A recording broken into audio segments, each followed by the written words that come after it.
en novedad de vida. Porque si hemos sido unidos a Cristo en la semejanza de su muerte, ciertamente lo seremos también en la semejanza de su resurrección. Sabemos esto, que nuestro viejo hombre fue crucificado para que nuestro cuerpo de pecado fuera destruido, a fin de que ya no seamos esclavos del pecado, porque el que ha muerto ha sido libertado del pecado, y si hemos muerto con Cristo, creemos que también viviremos con él, sabiendo que Cristo, habiendo resucitado entre los muertos, no volverá a morir. La muerte ya no tiene dominio sobre él. Porque en cuanto al que murió, murió al pecado de una vez para siempre, pero en cuanto él vive, vive para Dios. Así también ustedes considérense muertos para el pecado, pero vivos para Dios en Cristo Jesús. Por tanto, no reine el pecado en su cuerpo mortal, para que ustedes no obedezcan sus lujurias, ni presenten los miembros de su cuerpo al pecado como instrumentos de iniquidad, sino preséntense ustedes mismos como vivos de entre los muertos, y sus miembros como instrumento de justicia, porque el pecado no tendrá dominio sobre ustedes, pues no están bajo la ley, sino bajo la gracia. Esta es la única, perfecta e inerrante palabra de Dios. A través de la historia de la iglesia, este evangelio de la justificación ha sido muy peleado por los legalistas y por los antinominianos, es decir, aquellos que creen aquellos que piensan que ya no hay ley, que puedo vivir pecando. En términos muy claros, aquellos que suponen que puedo yo hacer lo que quiera, al cabo Dios ya me perdonó. Antinominianos, o sea, anti-ley, no hay ley. Y luego están los legalistas, ¿no? Los que piensan que están comprando el favor de Dios. Y esos son los dos extremos de no entender bien la gracia. Hay personas que en su legalismo ahí están tachando de menos a la gente porque es que casi no lee la Biblia. Ay, no ha de ser cristiano. No se ha bautizado. Ay, es que tal vez no es cristiano. Pone árbol de Navidad. Tal vez eso no es ser cristiano fervoroso. Eso es ser un legalista. Porque ciertamente todos tenemos opiniones distintas, pero hay que saber respetar. Y como una vez lo he dicho y siempre lo he mantenido, si nosotros no tenemos versículo y clave bíblica para decir algo, tal vez no estaría bien, pero no podemos decir que eso no le agrada a Dios si no está dentro de la escritura. Bueno, eso es el legalismo. Y el antinominianismo ya lo vimos, que son personas que extienden esta parte de la ley y que suponen que la ley está muy por encima de, que no hay ley aquí, perdón, no hay ley. Son aquellos que piensan que no hay ley, no hay ley. Aquí yo puedo hacer lo que quiera, puedo vivir haciendo lo que quiera, no hay ley. Bueno. Entonces, cuando el legalista escucha proclamar que somos salvos únicamente por creer en Cristo y no por nuestra santidad personal, ellos llegan a la conclusión de que estamos diciendo que el cristiano puede vivir como le venga en gana y aún así es salvo. Ellos se están oponiendo a no.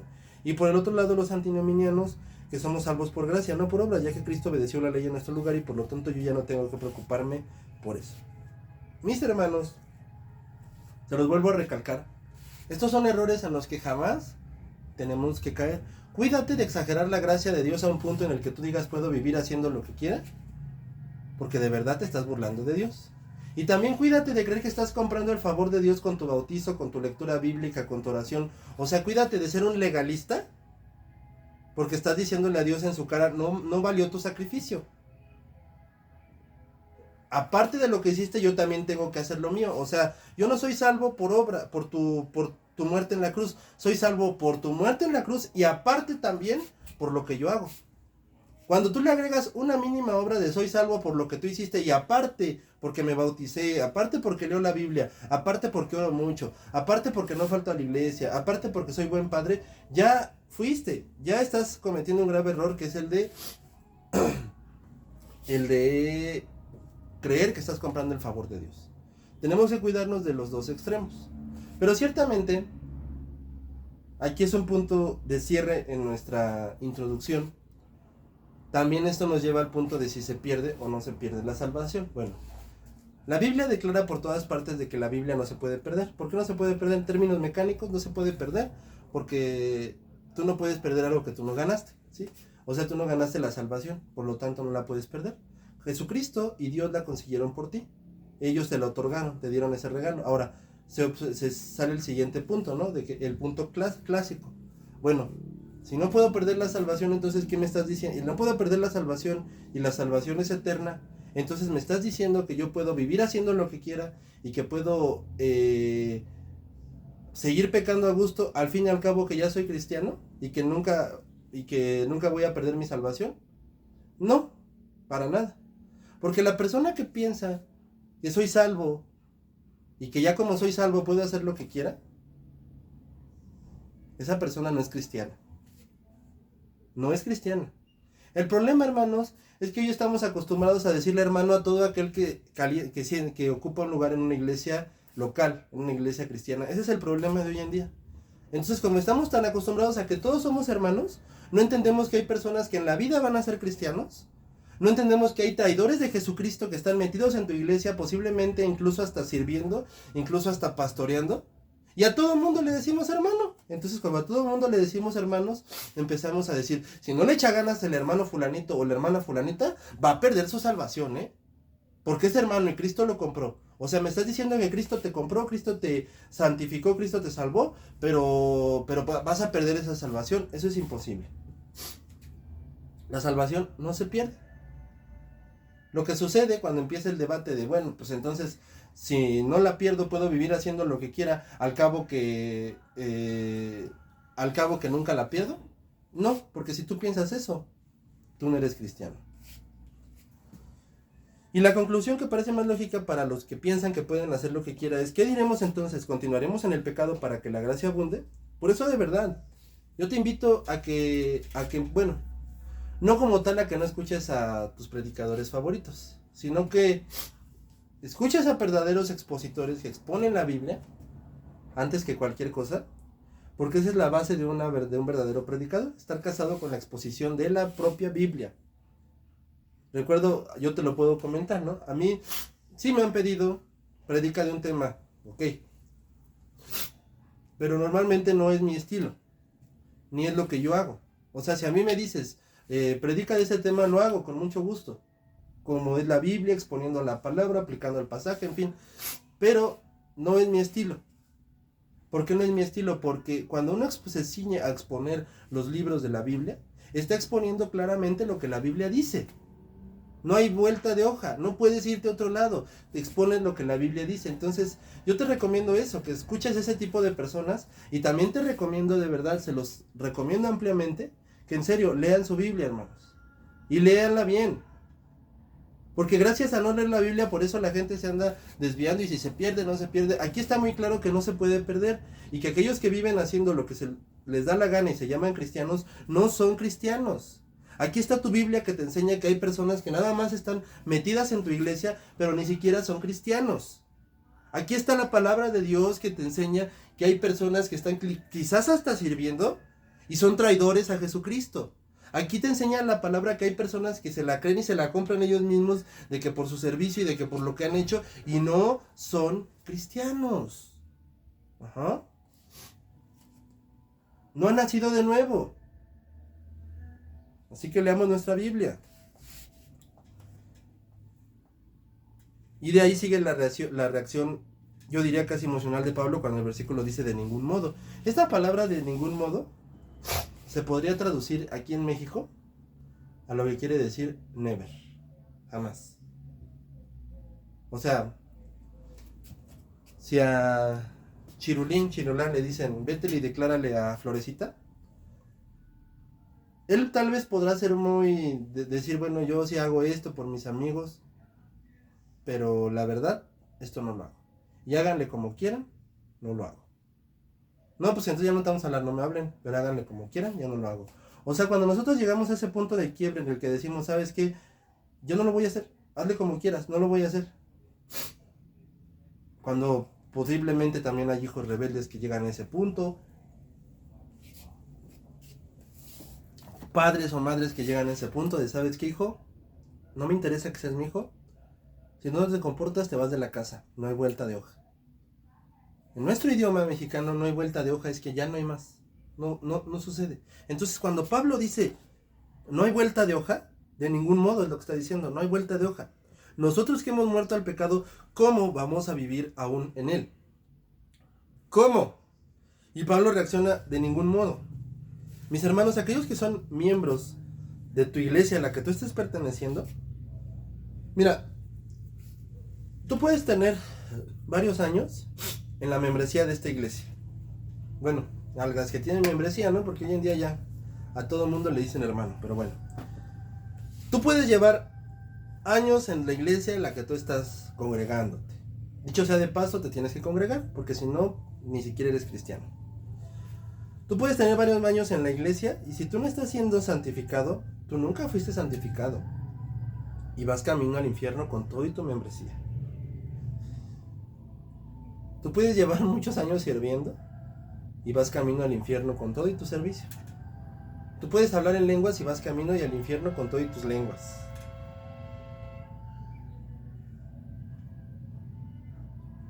Tú puedes tener un ministerio muy brillante lleno de predicación, puedes entrenar jóvenes predicadores para que sean predicadores. Si no has nacido de nuevo, vas camino al infierno. Y eso es básicamente lo que Pablo nos enseña en este pasaje, porque la fe que salva nos une a Jesucristo. Y la unión con Cristo es en el centro de este texto. La fe que salva nos une a Cristo debido a que en esa unión somos progresivamente transformados con Él. Porque si no entendemos esa parte, no vamos a entender que todo lo que Dios ha unido a Cristo. Mira, cuando Cristo murió en la cruz, cuando Cristo entregó su vida y se sacrificó en la cruz del Calvario, y goteó sangre y murió ahí por ti y por mí, allí Jesucristo estaba muriendo junto con nosotros. Él nos libró de esa ira que todos merecíamos, porque Jesucristo recibió la ira de Dios en ese momento. La cruz y los clavos fueron lo de menos, O sea, lo fuerte ahí era que la ira de Dios estaba sobre el Señor Jesucristo. Por eso dice el profeta Isaías que ciertamente todos nos descarriamos, mas Jehová cargó en él el castigo y por su llaga hemos sido sanados. Bien. Cuando él recibe toda la ira de Dios, ahí estaba lo feo. Allí estaba él recibiendo todo el juicio y toda la ira de Dios. Allí estaba prácticamente siendo destrozado nuestro amado Salvador. Y entonces él nos libra de eso. O sea, ese fue, términos mecánicos, fue nuestra ganancia, fue nuestro prime. Que ahí Dios mismo nos estaba librando, de eso, de esa ira que todos merecíamos. Y cuando Él nos libra de toda esa ira, nosotros ya no vivimos esa ira, pero estamos crucificados con Él. Eso es lo que quiere decir la Escritura. O sea, no vivimos ese momento, nos libró de ese momento, pero ciertamente ya fuimos crucificados con Él. O sea, Dios nos acepta, ¿por qué? Porque en el sacrificio que Él ha hecho y todos aquellos que creen que Jesucristo es el Salvador, entonces automáticamente Dios los crucifica también a todos los que son de Él, y los crucifica y los trabaja, y ahí está el Espíritu Santo día con día trabajando en ti para llegar a esa perfección de ser humano, de ser humana, de niño, de niña que Dios quiere que tú seas. Entonces Dios aún nos ha unido a Cristo desde el instante en que creímos. Por eso dice, ¿no saben ustedes que todos los que hemos sido bautizados en Cristo Jesús hemos sido bautizados en su muerte? Y bueno, también esto es un punto y aparte, pero muchos lamentablemente ven en el bautismo en agua una función de salvación que significa el bautismo. Bueno, yo he creído en Cristo y por lo tanto ahora yo estoy dando testimonio público de mi fe. ¿Es verdad que una persona cuando se bautiza está dando testimonio público de su fe? Pero lo que el bautismo simboliza, porque el bautismo es un simbolismo, no creas que el agua entra y te meten en agua y automáticamente el Espíritu viene y así, no, eso no pasa. Lo que decía Juan era un simbolismo, todo fue un simbolismo, porque Israel fue salvo por fe, el pueblo de Israel fue salvo por fe. ¿Y en qué momento se bautizó Israel? Abraham fue salvo por fe. ¿Y en qué momento se bautizó Abraham? Cuando iba caminando a Sodoma y Gomorra y le cayeron gotitas de agua. O sea, la salvación es por fe. Y todo lo demás es un simbolismo. En el caso del bautismo en agua. Pero si nosotros le queremos dar un peso fuera del que realmente es, estamos cayendo en un error. La palabra bautizo que aquí Pablo utiliza en Romanos 6 es la misma que Pedro utiliza en Hechos 2. Les dice, bautícese para recibir el don de bautícense, ¿no? Bueno, aquí no está hablando del bautizo en agua. El bautizo en agua es un sacramento que solamente se menciona como algo como verdadero cristiano, así como congregarse, como la comunión con los santos, como las oraciones, como los cantos. Eso es el bautismo. Allí entra el bautismo en agua, en sacramento, hasta ahí. en simbolismo, en que debes de dar testimonio público de tu fe, en que claro, como creyente, pues tienes que bautizarte, pero ya darle un peso para la salvación o un peso que no tiene, eso está muy mal. El bautismo al que se refieren Pedro y Pablo es el del Espíritu Santo. El bautizo del Espíritu Santo, no creas que es el que es estar así, empezar a hablar en eso no es bautizo en Espíritu Santo. Puede ser una de las muestras del bautizo en el Espíritu Santo, claro que sí. Puede haber gente que esté siendo bautizada por el Espíritu Santo y en ese momento empiece a hablar en lenguas, en ese momento se empiece a azotar, puede que sí, pero no necesariamente. Es como en medicina, ¿sí? En medicina cuando se mete un catéter, puede que la piel se ponga, puede ser que la piel se ponga chinita, pero si no se pone chinita la piel no pasa nada.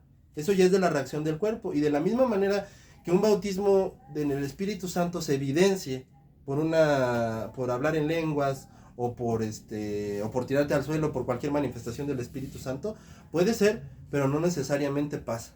Porque la Escritura dice que todos aquellos que hemos creído en el Señor Jesucristo, todos aquellos que hemos dejado nuestra vieja manera de vivir, que hemos nacido de nuevo, en ese momento hemos sido bautizados en el poder del Espíritu Santo. En el momento en el que tú realmente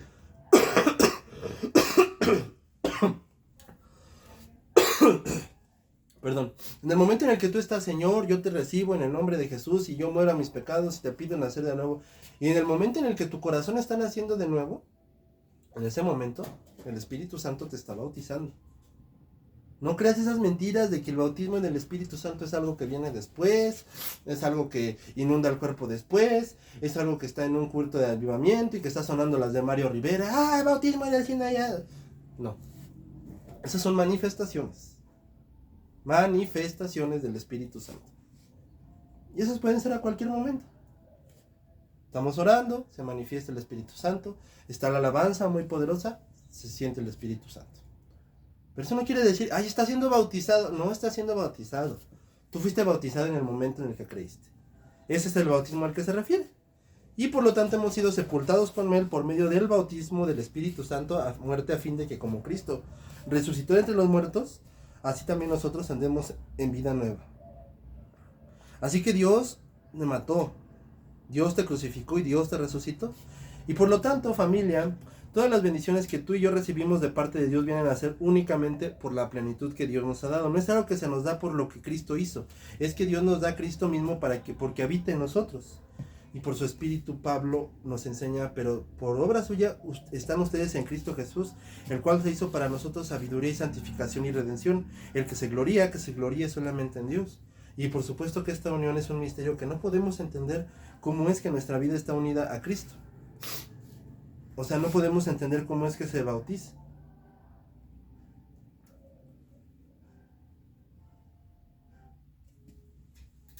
Por eso es que el énfasis más evidente es que si tú eres cristiano, tu antiguo yo y descendientes de Adán, el que era un rebelde contra Dios, ha muerto. Y tu antiguo yo ha muerto. Y esto quiere decir que Dios ya no trata como un pecador culpable, porque el antiguo yo cometió todos estos pecados en rebeldía contra Dios.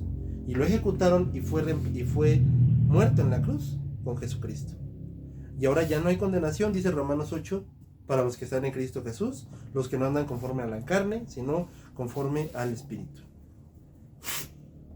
Así que ya cambiamos de ciudadanía. Y es por eso, mis hermanos, que la vida cristiana es una vida de arrepentimiento en fe. No es un momento de que creí y ya adelante, ¿no? Sigamos, jamás. Aquí no estamos en las cruzadas de Mi Esperanza de Franklin Graham, donde ¿quién quiere recibir a Jesús? A ver, la manita arriba, a ver, pasen hasta adelante, y ya oraron por ustedes y ya, llenan la tarjeta de la salvación y vive como quieras. Eso no existe. Por eso es que esas campañas y esos llamados a venga, pasen adelante y quieran o levanta tu mano, no son lo más recomendable. Porque no es así. Y tampoco tu manita alzada, llenar una tarjetita de la salvación, es lo que muestra que realmente eres salvo. Como decía Martin Lloyd Jones, yo no predico decisiones, yo predico regeneraciones. Y si nuestro mensaje no está regenérate, nace de nuevo, eso es lo que realmente es el Evangelio. El Evangelio no es quien quiere aceptar a Jesús en su corazón. En ningún momento, jamás, esas palabras están en la Biblia. ¿Quién quiere aceptar a Jesús en su corazón? Búscalo. En ChatGPT, MetaGT, no está en ningún momento. ¿Quieres el perdón de Jesús?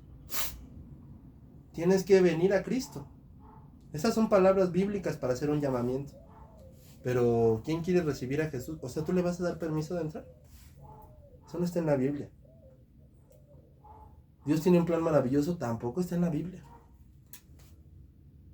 Tal vez tú no eres una persona que esté sirviendo en tu iglesia de esa manera, pero ten mucho cuidado, con mucho respeto. Pues sí, está bien, árale, voy a dar el volante.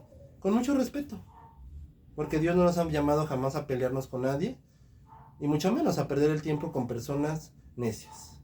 Porque esas son la mayoría de las personas que te acabo de mencionar, necias. Bueno, Dios no nos mandó a perder el tiempo con personas necias, pero sí a tener una convicción muy clara con lo que nosotros estamos diciendo. Y sí nos llamó también a que en tu caso, pues si estás sirviendo y estás a cargo de eso, pues entonces realinea tu pensamiento y date cuenta de que esas palabras de acepto a Jesús y eso no es bíblico.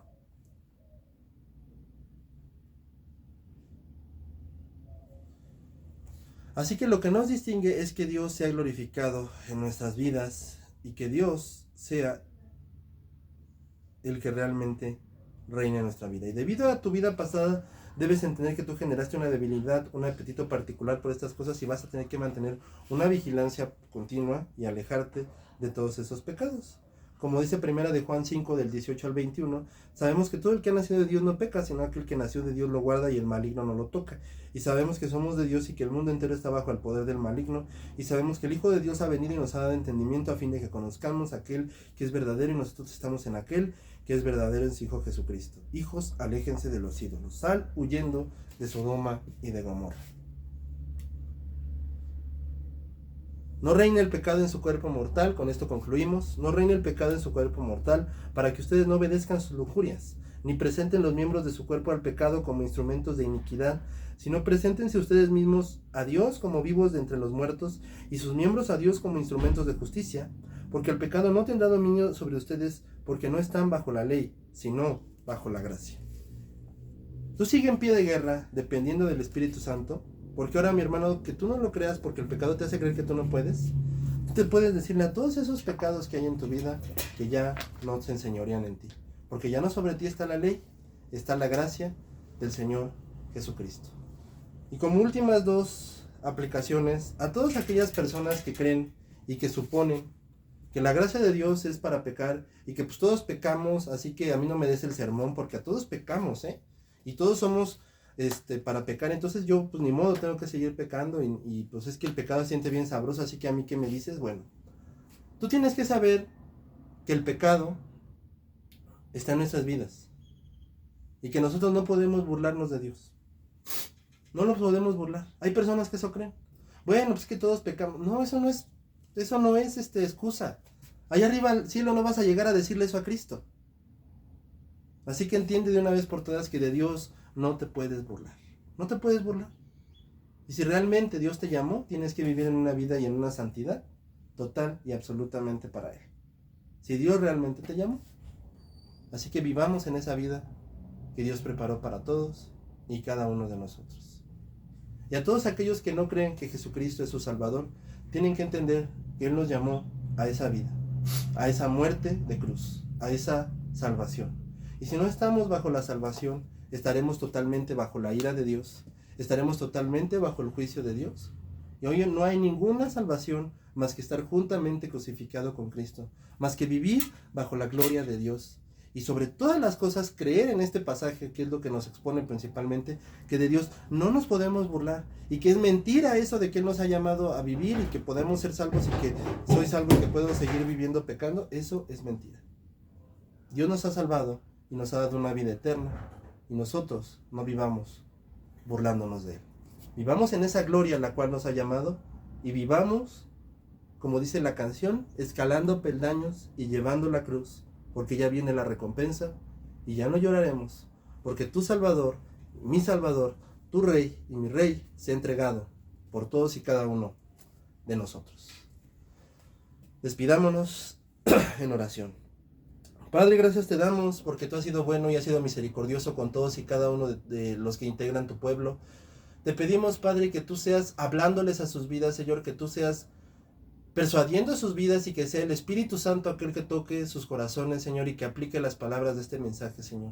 Nosotros podemos prepararnos, podemos hacer muchas cosas, pero finalmente tuyo es el reino y tuya es la gloria y a ti te pertenece toda la excelencia. Todo esto te lo pedimos, Señor, y te lo rogamos en el nombre de nuestro Salvador, el Señor Jesucristo.